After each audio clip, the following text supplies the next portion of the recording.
Assalamualaikum warahmatullahi wabarakatuh. Hai semuanya, kembali lagi dengan aku Sutio. Nah, video kali ini saya akan berbagi melanjutkan yaitu part 2, yaitu 20 jenis cairan infus dan fungsinya. Nomor 11 yaitu infus KN1B. Nah, yaitu cairan ini yaitu berfungsi digunakan untuk membantu menyalurkan atau memelihara cairan dan elektrolit pada kondisi seperti dehidrasi pada pasien yang kekurangan karbohidrat, penyakit yang belum diketahui penyebabnya sebelum dan sesudah operasi. Nah, cairan ini yaitu mengandung natrium, klorida, dan glukosa. 12 yaitu cairan infus KN3A dan KN3B. Cairan infus 3A yaitu berfungsi digunakan untuk membantu menyalurkan atau memelihara keseimbangan air dan elektrolit. Nah, pada keadaan di mana asupan makanan atau tidak cukup atau tidak dapat diberikan secara peroral. Nah, cairan ini mengandung natrium, kalium, klorida, laktat, dan glukosa.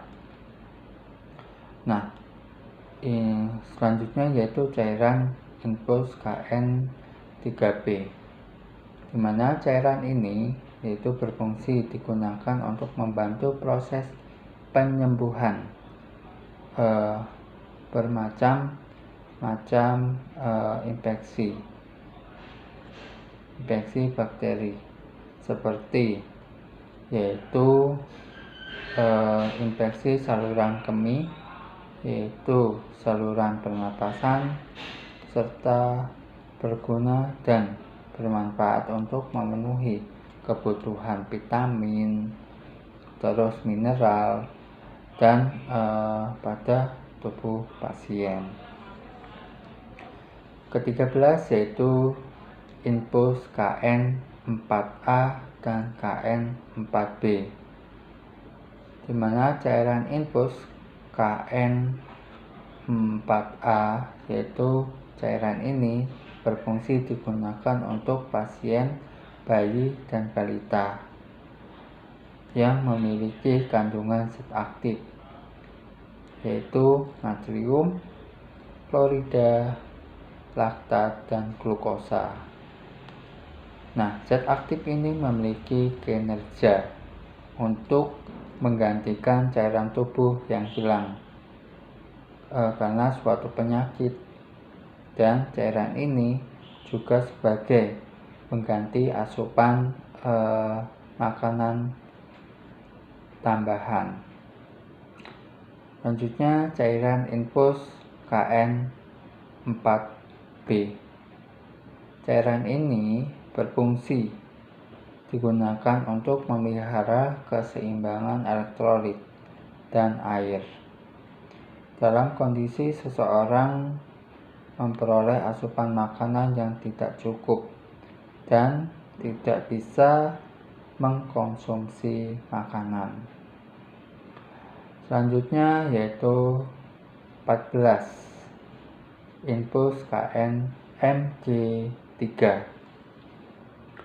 Nah, cairan infus ini berfungsi digunakan untuk membantu pengobatan ketidakseimbangan karbohidrat, dan elektrolit pada keadaan insufiensi asupan makanan peroral.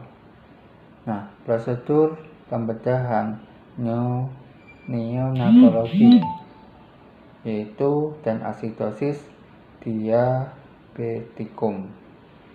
Cairan ini mengandung natrium, kalium, klorida, laktat, dan glukosa. 11 yaitu cairan infus matros 10, yaitu cairan ini berfungsi digunakan untuk mensuplai penambahan air dan karbohidrat sebelum dan sesudah operasi pada pasien diabetes mellitus. 16 yaitu cairan infus amiparen. Cairan ini berfungsi digunakan untuk mensuplai asam amino pada penderita hipoproteinemia dan malnutrisi. 17 yaitu infus aminopel 6, yaitu cairan ini berfungsi untuk pasien dalam keadaan kritis, tidak dapat makan, puasa, dan tidak sadar, yang membutuhkan nutrisi dari luar. Larutan ini mengandung asam amino, sorbitol, dan elektrolit dan vitamin. 18 yaitu infus tutopusin OPS, yaitu cairan ini berfungsi untuk diberikan elektrolit lengkap untuk memenuhi dehidrasi, hipotosis atau kehilangan cairan intraseluler, yang mengandung sorbitol yang berperan sebagai nutrigen dan sparing yang melindungi dari pemecahan protein. 19 yaitu infus butyrolit, yaitu cairan ini berfungsi digunakan untuk memenuhi kebutuhan karbohidrat, cairan, dan elektrolit pada sebelum, selama, dan sesudah operasi.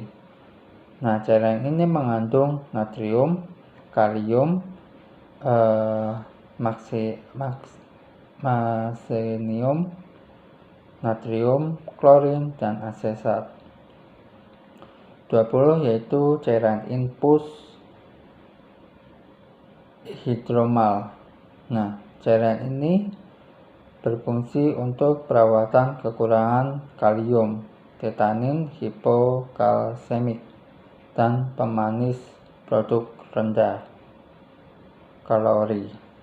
Keseimbangan elektrolit, kadar natrium yang rendah, terus kadar kalium rendah, kadar magnesium yang rendah, dan tingkat kalsium yang rendah, dan kehilangan darah.